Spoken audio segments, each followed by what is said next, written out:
కోటి తేజయేసురారా రాజాధిరాజా రారా రాజులకు రాజువైరారా రాజయేసు రాజ్యమేలరారా రవి కోటి తేజయేసురారా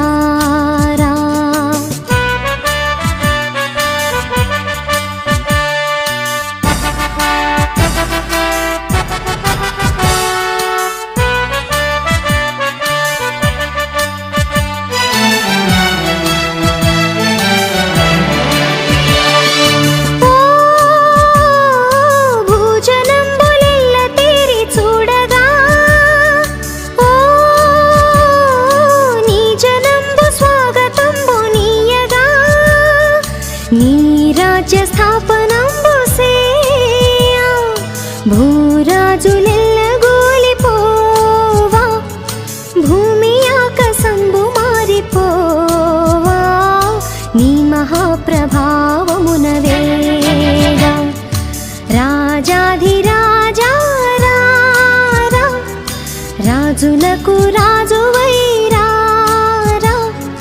రాజయేసు రాజ్యమేలరారా రవి కోటి తేజయేసురారా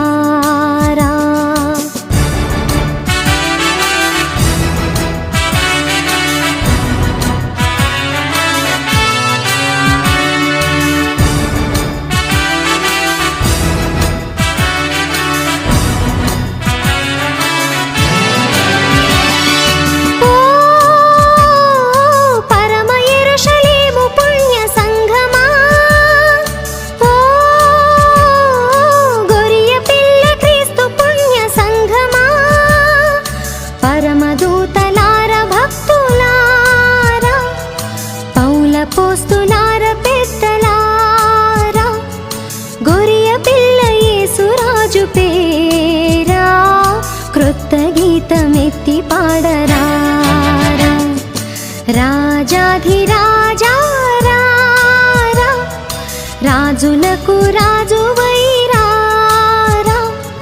రాజయేసు రాజ్యమేలరారా రవి కోటి తేజయేసురా రాజాధిరాజా రారా రాజులకు రాజువైరారా రాజయేసు రాజ్యమేలరారా రవి కోటి తేజయేసురారా రవి కోటి తేజయేసురారా రవి కోటి తేజయేసురారా. క్రీస్తునందు ప్రియమైన దేవుని పిల్లలారా, ఇక్కడ మనం చూసినట్లయితే ఈరోజు ప్రాముఖ్యమైన జంతువు ఏంటి? గాడి ఎంతమంది చూసారు?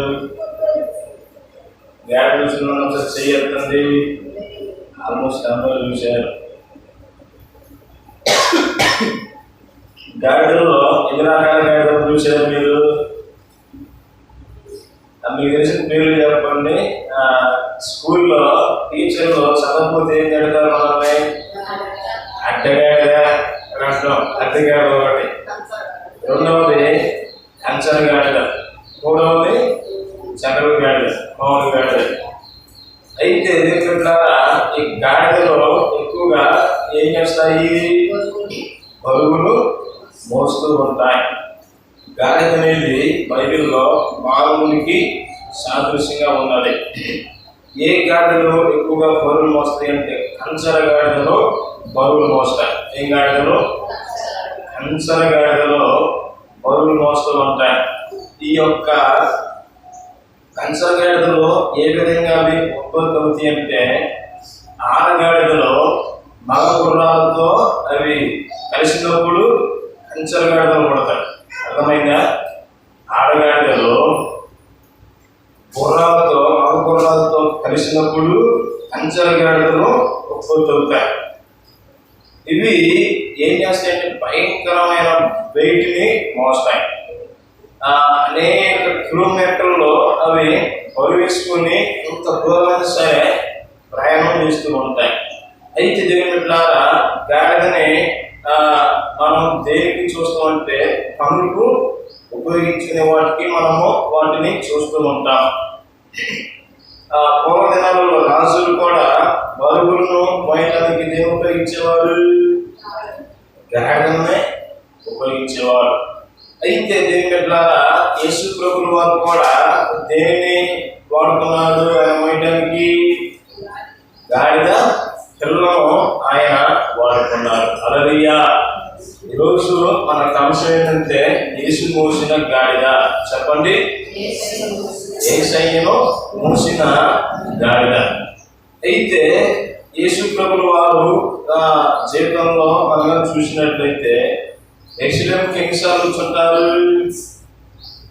సుమారు 11 సార్లు వచ్చాడు.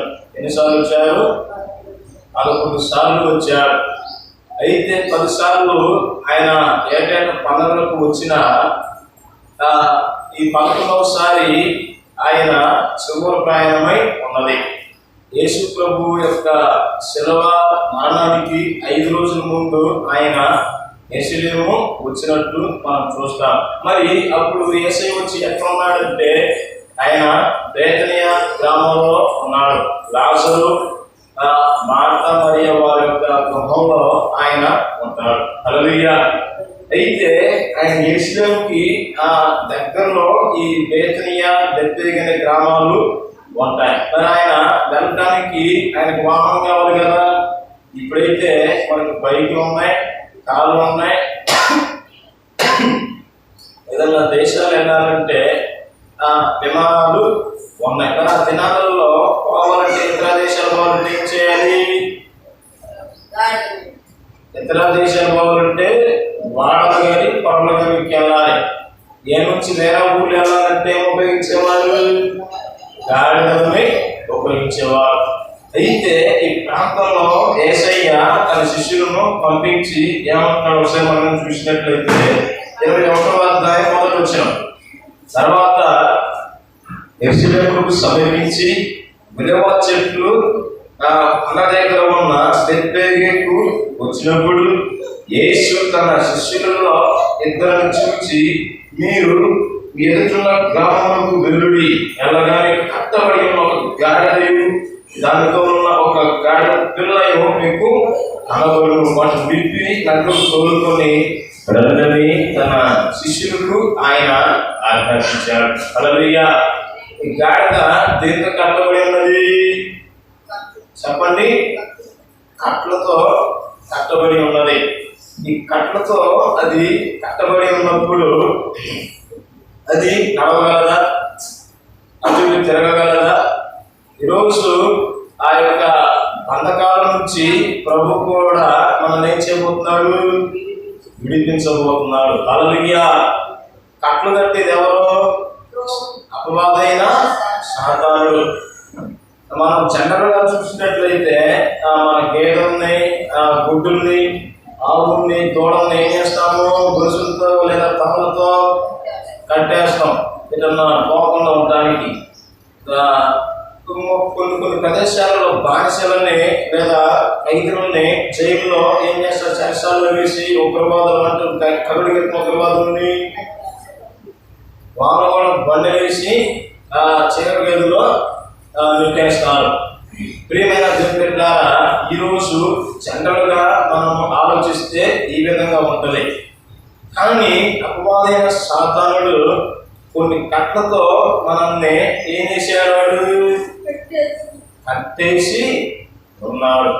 ఆ కట్లను తెంపే రోజు ఈ రోజే. హల్లెలూయా. అపవాదైన సాతానుడు మనల్ని కట్టిపడేస్తాడు. అందుకనే దేవుడు అంటాడు యెషయా గ్రంథము 58వ అధ్యాయంలో మనం చూసినట్లయితే 6 నుంచి, దుర్మార్గుడు కట్టిన కట్లను విప్పుటయు కాళమార్గోకులు తీయటయు అదే నేను ఏర్పరచుకున్న ఉపవాసం అనేసి అంటాడు. వాడు కట్టిన ఆ భయంకరమైన కట్లను ఒకసారి మనం చూసినట్లయితే గలతీ పత్రిక 5వ అధ్యాయము 19 నుంచి ఒకసారి చదవండి. గలతీ రాసిన పత్రిక 5వ అధ్యాయము 19వ వచనం నుంచి ఒకసారి చదవండి.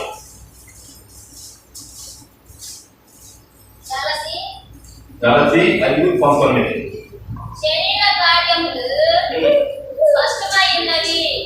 అవేమనగా జారత్వము, అపవిత్రత, కాముకత్వము, విగ్రహారాధన, అవిచారము, ద్వేషములు, కలహము, మత్సరములు, క్రోధములు, కక్షలు, వేదములు, విమతములు, అసూయలు, మతత్తులు, అల్లరితో కూడిన ఆటపాటలు మొదలైనవి. అల్లరితో కూడిన ఆటపాటలు మొదలైనవి. అక్కడ కొన్ని రకాల పాపాలతో సాతానుడు మానవుని ఏం చేశాడు?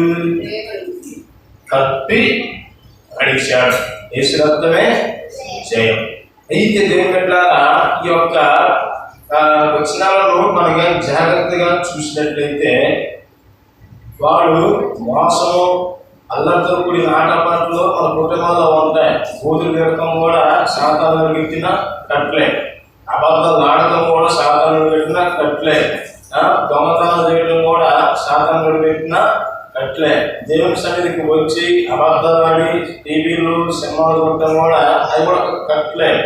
అయితే ఈ కట్ల నుంచి విడిపించడానికి యేసుక్రీస్తు ఈ రోజు వచ్చి ఉన్నాడు. హల్లెలూయా. ఈ కట్లన్నీ తెగిపోవాలంటే మనము ఏం చేయాలి? దేవుని సన్నిధిలో గాడిద వలె మనము వారిపోయి ఉండాలి. ఇక్కడ మనం జాగ్రత్తగా గమనించినట్లయితే ఏంటంటే యెరూషలేముకి ఆయన వచ్చినప్పుడు చాలా ఆనందం, సంతోషంతో నిండి ఉన్నది. ఇక్కడ మనం 21వ అధ్యాయము మత్తయి సువార్త మనం 3వ వచనం ఒకసారి చూసినట్లయితే, ఎవడైనా మీకు ఏమైనా అతని ఎడల, ఎవడైనా మీతో ఏమైనా అని ఎడల అవి ప్రభువులకు కావలసినవని చెప్పబడి వెంటనే అతడు వాటిని తోలి పెట్టినట్టు చెప్పి వారిని పంపాను. ప్రవక్త వలన చెప్పబడిన నెరవేరినట్లు ఇది జరిగేను. హల్లెలూయా.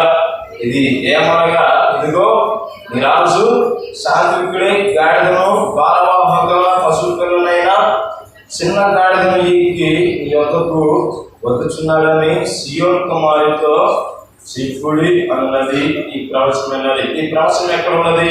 మనం చూసినట్లయితే జకరియా గ్రంథము 9వ వచనాలలో దీన్ని మనం చూస్తాం. అయితే దేవుని బిడ్డలారా, ఆయన ఎట్లా వస్తున్నాడు? సాత్వికుడే గాడిదను ఎక్కి వస్తున్నాడు.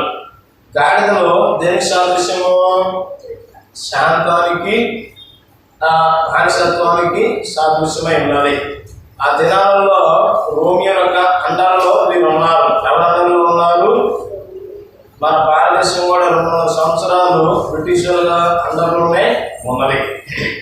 అయితే దేవుని బిడ్డలారా, ఈ ప్రాంతంలో యుద్ధాలు జరుగుతాయి అన్నప్పుడు ఆ ప్రాంతంలో ఏం చేస్తే ఏ గుమ్మరేసేవారంటే గుర్రాల బొమ్మలు వేసేవారు. ఏ బొమ్మ వేసేవారు? గుర్రాల బొమ్మలో వేసేవారు. ఈ గుర్రాల బొమ్మలో ఆ వీధుల్లో వేసినట్లయితే కొన్ని రోజుల్లో ఈ ప్రాంతంలో యుద్ధాలు జరుగుతాయి. ఈ ప్రదేశాలన్నీ మీరు ఏం చేయాలి? ఖాళీ చేసి వెళ్ళాలి అనేసి వాటికి సిగ్నల్ ఇచ్చేవారు. లేదా ఆ యుద్ధాలు అయిపోయిన తర్వాత మన ప్రాంతంలో ఏం బొమ్మలు వేసేవారు? గాడిదలు బొమ్మలు వేసేవారు. అయితే గాడిద దేని సాదృశ్యము? సమాధానానికి సాదృశ్యము. నీ రాజు సాత్వికుడై గాడిదను బాలవాహక పశువు పిల్లలైన చిన్న గాడిదను ఎక్కి నీ ఎద్దకు వచ్చుచున్నాడని సియోను కుమారుతో చెప్పుడి అనున్నది ఈ యొక్క ప్రవచనమై ఉన్నది. ప్రియమైన దేవుని బిడ్డలారా, యేసుక్రీస్తు లోకానికి ఎందుకు వచ్చినాడు? సమాధానాన్ని పరచడానికి వచ్చినాడు. అందుకనే సమాధానపరచువారు ధన్యులని ఆయన అన్నారు. ఈరోజు గందరగోళ పరిస్థితుల్లో నీకు సమాధానపరిచినట్లయితే ఆ ధన్యత నీకు వస్తుంది. ఈ యొక్క గాడిద గురించి మనగా చూసినట్లయితే దేవుని బిడ్డలారా, ఇంకా కట్టబడిన స్థితిలోనే, పాపాల స్థితిలోనే మనం ఉన్నాం. ఒకసారి ఒక వచనాన్ని చదవండి. గలతీ పత్రిక 5:19 నుంచి. 5వ అధ్యాయము 19వ వచనం. శరీర కార్యములు శరీర కార్యములు కష్టమై ఉన్నవి. ఏవి అనగా జారత్వము, అపవిత్రత, కాముకత్వము, విగ్రహారాధన, అభిచారము, ద్వేషములు, కలహము, మత్సరములు, క్రోధములు, కక్షలు, భేదములు, విమతములు, అసూయలు, మతత్తులు, అల్లరితో కూడిన ఆటపాటలు మొదలైనవి. వీటిని గూర్చి చాలు హల్లెలూయా. ఇక్కడ చూసినట్లయితే ఎన్ని ఉన్నాయి మొత్తం? మీరు లెక్కేస్తే 16 రకాల పాపాలు ఉంటాయి. ఈ 16 రకాల పాపాలతో అపవాదైన సాతానుడు ఏం చేశాడు? మనల్ని కట్టిపడేసినాడు.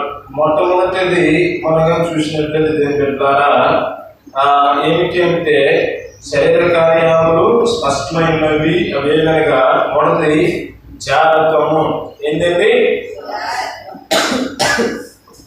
జారత్వం అంటే పాపం చేయకుండా ప్రజల్లో ఉన్నప్పుడు పాపం చేయకుండా ఉంటారు. ప్రజలు లేనప్పుడు ఆమెకి ఇష్టమైనది చూస్తే ఆటోమేటిక్గా అతను ఏమైపోతారు? పాపంలోనికి పడిపోతారు.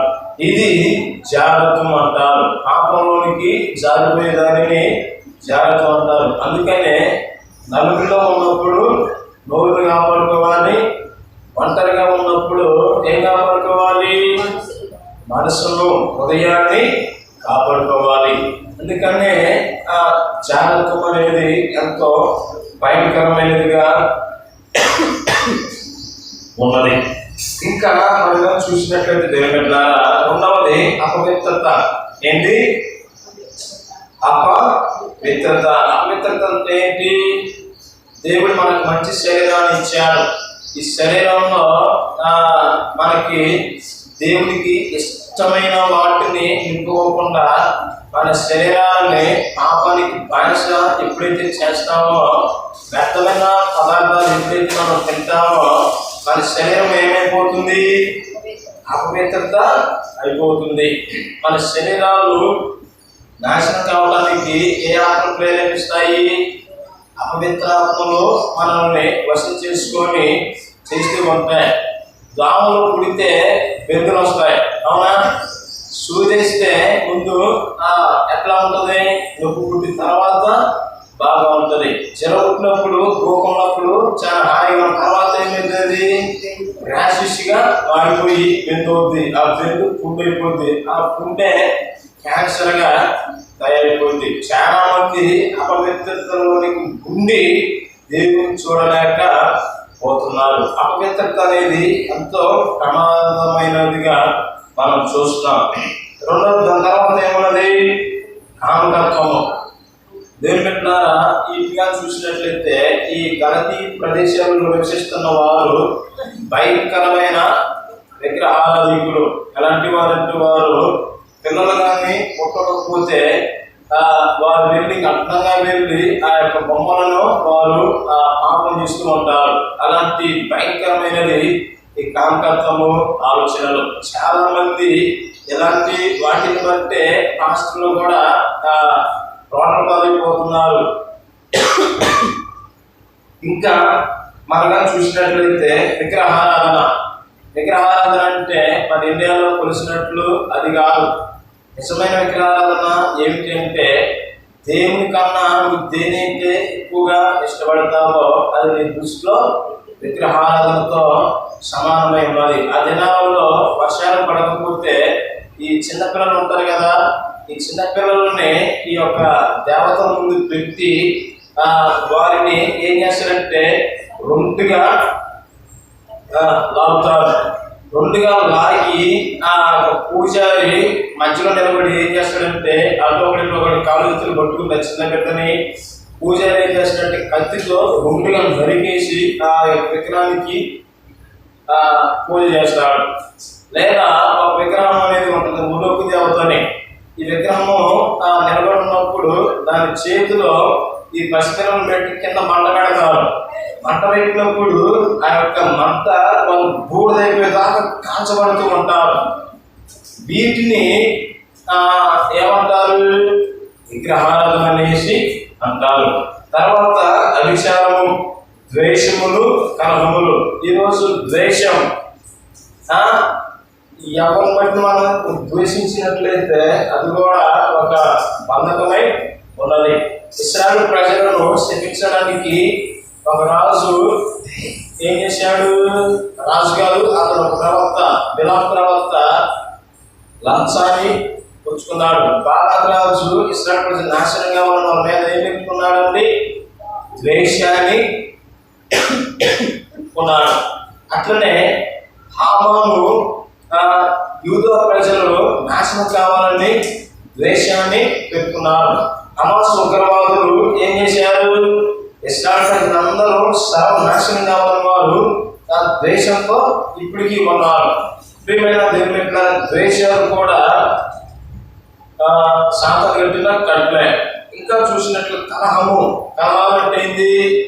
ఇద్దరు మంచిగా ఉన్నారనుకో, మధ్యలో కూడా వచ్చి వారికి వీరికి బాగున్న వారి మధ్యలో కలహాలు పెడతారు. మొన్న నువ్వు లేనప్పుడు నేను ఎట్టన్నారా, మొన్న వాడు నేను ఎట్టన్నాడు అనేసి ఏం చేస్తారు? కలహాలు పెడతారు. కలహాలు పెట్టేది కూడా దురాత్మ క్రియ ఉన్నది. మత్సరములు, క్రోధములు, కక్షలు, భేదములు, హిమతములు, అసూయలు, మద్దతులు, అల్లతో కూడిన ఆటలు మొదలైనవి ఇవన్నీ ఎవడ పెట్టినవి? అపవాదైన శాతం కట్టిన కట్లై ఉన్నాయి. అర్థమైందా? దేశాలు రెచ్చగొట్టేది ఎవరు? ఒక మతం పట్ల ఇంకొక మతం ద్వేషంతో నిండిపడి ఉన్నది. మన ప్రవీణ్ కుమార్ గారు కూడా అలానే చంపేశారు. అర్థమవుతుందా? ప్రియమైన దేవుని ద్వారా మనము మనిషిలాగే చూడాలి. ఎట్లా చూడాలి? మనిషిలాగా చూస్తేనే ఈ లోకంలో జీవించగలం, అందరితో కలిసిమెలిసి ఉండగలం. ప్రవీణ్ కుమార్ పాస్ గారు ఏం చెప్పారంటే, నువ్వు క్రైస్తవుడైనా మనిషివే, నువ్వు హిందువైనా మనిషివే, నువ్వు ముస్లిం అయినా మనిషివే, బుద్ధుడిస్టువైనా మనిషివే. మనిషిలాగా చూస్తేనే ఈ లోకం అనేది కట్టబడుతుంది, లేదంటే సర్వనాశనం అవుతుంది. మతాలు అనేవి ఎంత మానవుడు మనమే ఏర్పాటు చేసుకున్నవే, కానీ దేవుల్లో ఏ మతం లేదు. దేవుల్లో 2 కులాలు, ఆడ మగ. ఈ 2 తప్ప నుంచి ఏది చేసినంతమే చేయం. ప్రియమైన దేవుని ఈరోజు చాలా మంది ఎందుకని కించవలసి ఉంటున్నారంటే, ఇలాంటివన్నిటితో మనుషులు ఏం చేస్తున్నారు? కట్టబడి ఉన్నారు. ఈ కట్టను చంపడానికే యేసు ప్రభువు ఈ లోకానికి వచ్చినారు. హల్లెలూయా, హల్లెలూయా. అయితే దేవుని ఇక్కడ మనగా చూసినట్లయితే యేసు ప్రభు వారు ఈ లోకానికి ఆయన వచ్చినప్పుడు ఆయన దేన్ని ఎన్నుకున్నాడు? గాడిదను ఎన్నుకున్నాడు. గాడిద అడుగు విన్నారా? గాడి ఎట్లా వస్తాయి? చిలక శబ్దం బాగుంటుంది, కోయల శబ్దం బాగుంటుంది, ఆమోదలకు అది ఒక రకంగా ఉంటుంది. కానీ వాటికన్నా అసహ్యంగా దేని ఉంటుంది? గాడిదలకు అసహ్యంగా ఉంటుంది, ఒక రకంగా తీసులాగా ఉంటుంది. అది దీనిపైన దేని ద్వారా కొంతమంది ఈ గాడిదలాగానే ఏం చేశారు? విడుదల కానీ వ్యసనాలతో ఉంటారు. ఎలా ఉంటారు? విడుదల కానీ వ్యసనాలతో ఉంటారు. పొగాకు తాగకుండా చస్తూ అంటే నాకు పొగాడికే ఇష్టం. నిన్న మా తాత ఏమంటున్నాడంటే, ఎందుకు నువ్వు చచ్చిపోయిపోతున్నావు, ఈ అంతా వదిలే గ్రాడ్యుయేషన్ తీసుకో, గ్రాడ్యుయేషన్ చెప్తా, నువ్వు దగ్గర పడి నీకు కాలం ఉంటేనా నేను ఎదుగుతా. గ్రాడ్యుయేషన్ తీసుకుంటే స్వప్లోడు తాగాలి, సిగరెట్లు తాగాలి, మందులు తాగాలి అన్నాడంటే నాకు యువతులు దేవుడు నిజం. ఇవన్నీ ఏంటి? విడుదల కాని వ్యసనాలు. ఈ వ్యసనాలతో ఉండేది వాళ్ళ ముందు పని చేయించేది ఎవరు? అపవాదైన సాతానుడు. ఇంకా చూసినట్లయితే చాలా మందికి అనుమానం జబ్బులు ఉంటాయి. ఏముంటాయి? అనుమానమే పెను ప్రమాదాలుగా తయారవుతూ ఉంటాయి. భర్త ఆఫీస్కి వెళ్ళి వచ్చే రోజుల్లో భార్య ఇంటికి రాగానే ఎవరు ఈరోజు ఎవరితో మాట్లాడినా ఏం చేసామని అడిగింది. భర్త పని భర్త పోతే ఈవిడ వెయ్యి ప్రమాణాలు పెట్టి పంపలో శిక్షలు పెడతా ఉంటుంది. ఇంకా ఒకవేళ హస్బెండ్ ఇంట్లో ఉండి భార్య టీచర్కి వెళ్ళలేదు, ఆఫీస్కి వెళ్ళడానికి వెళ్ళింది అనుకో, ఎంతసేపు ఏం చేశా అనేసి అనుమానాలు ఉంటాయి. ఈ అనుమానాలే ఏమవుతాయి? పెను ప్రమాదాలుగా మారుతూ ఉంటాయి. అయితే దేవుడు ఇలాంటి ఉచ్చుల్లో మనిషి జీవితము ఉన్నది. అయితే గాడి కూడా ఈ కట్టతో కట్టబడి ఉన్నది. మనుషులు కూడా కట్టతో కట్టబడి ఉన్నారు. ఈ కట్లను యేసయ్య ఈరోజు ఏం చేస్తున్నాడు? విప్పబోతున్నాడు. హల్లెలూయా. ఈరోజు ప్యాకేజ్ తీసుకున్నా సరే నువ్వు కూడా ఏదో ఒక కట్టలో ఉన్నావు. ఖచ్చితంగా నేను విడుదలై ఉన్నాననేసి గుండెకి చెప్పుకుని ధైర్యం ఎక్కడ ఎవరికీ లేదు. కానీ ఈ విడుదలగాని వ్యసనాలతో బాధపడుతున్న వారిని విడిపించడానికి యేసయ్య సిద్ధంగా ఉన్నాడు. హల్లెలూయా, హల్లెలూయా. చాలా మంది కోపం అనేవి అవి కట్లు. పాపం అనేది ఎంత ప్రమాదమో మీకు చెప్పి ఉన్నాను. పాపం అనేది ఎంత ప్రమాదమో మీకు చెప్పి ఉన్నాను. ప్రియమైన దేవుని బిడ్డలారా, మన కోపమే మనకు శత్రువుగా మారిపోయింది. మన పాపము ఎలాంటిదంటే ముందు పాపం నీ కోరిక తీరుస్తుంది, ఆ తర్వాత నిన్నది చంపుతూ ఉంటుంది. ఉదాహరణకి మనం చూసినట్లయితే దేవుని ద్వారా అమ్మోను తామారు ఈ విషయంలో చూసినట్లయితే సొంత చెల్లిని అడే చేశాడు, మానవం చేశాడు. ఈ అమ్మాయి అన్నయ్య ఇతన్ని ఏం చేశాడు? చంపేశాడు. ఈ చంపేసినా సరే ఈ యొక్క శాపమైన పోయిందా? దావీదు మీద యుద్ధానికి పోయినప్పుడు దావీదు కనుచరుడే ఇతన్ని ఏం చేశాడు? బాణం కొట్టి చంపేశాడు. పాపం ఈ కోరిక తీసిన తర్వాత ఏం చేస్తుంది? చంపేస్తుంది. అందుకని మనము ఎవరి పూలు నడుచుకోవాలి? యేసయ్య పూల్ని ఈ లోకంలో జీవించినట్లయితే, యేసయ్య పూల్ని మనం జీవించినట్లయితే తప్పకుండా ఆయన మన పట్ల అద్భుతాలు మహత్కారాలు చేస్తాడు. హల్లెలూయా.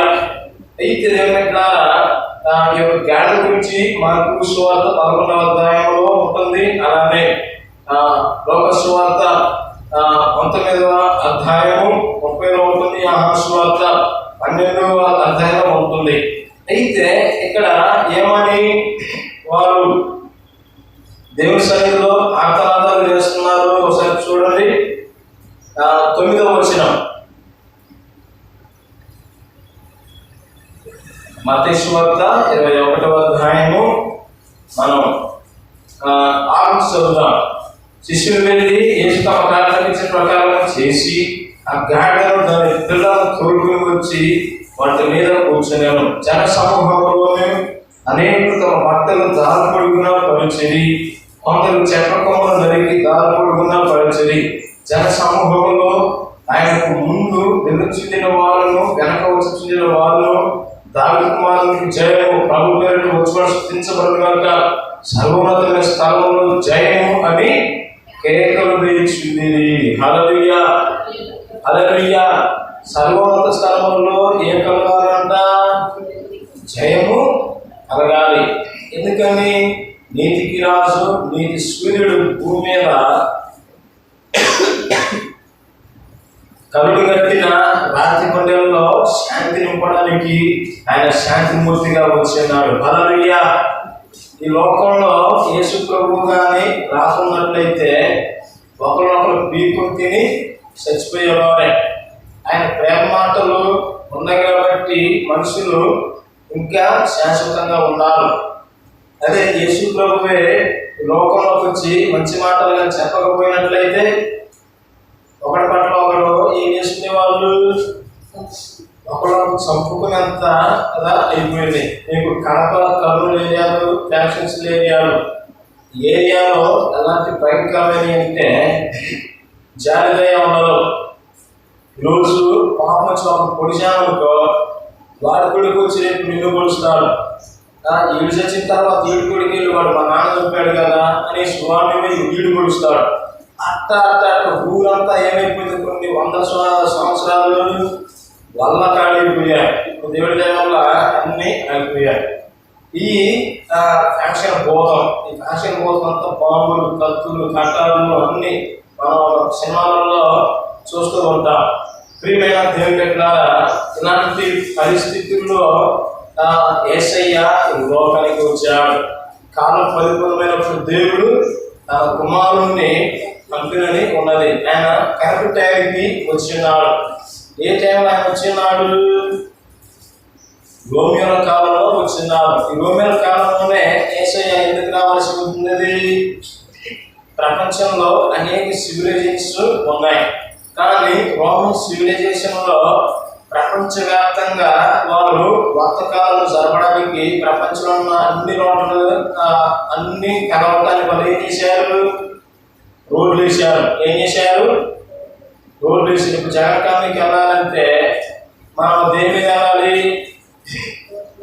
రోడ్డుంటే వెళ్ళి అవతలకి వెళ్ళాలంటే రోడ్లు ఉండాలి.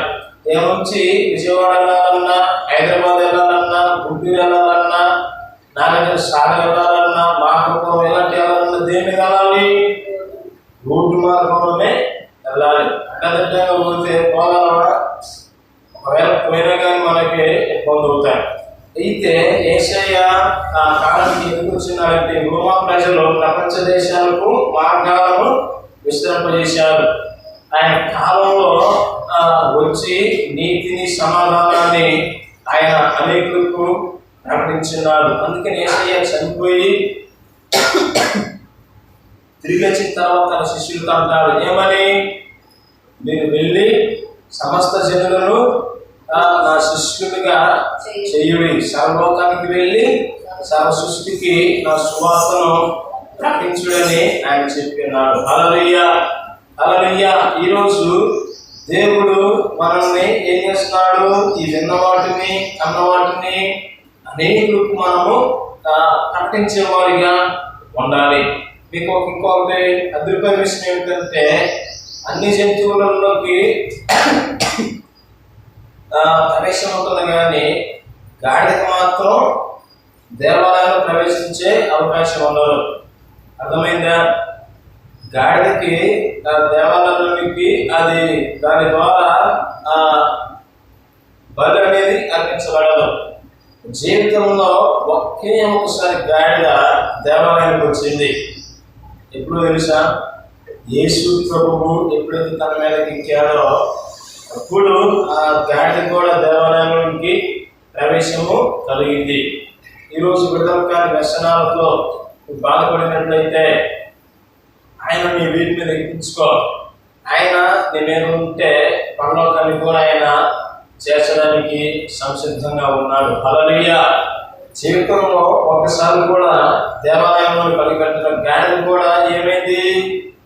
రంగ ప్రవేశము దేవాలయం చేసిన తర్వాత నిజమేందో మనకి సంబంధం లేని విషయం. ప్రియమైన దేవుని ద్వారా ఈరోజు మీరు ఎలాంటి విడుదల కాని వ్యసనాలతో,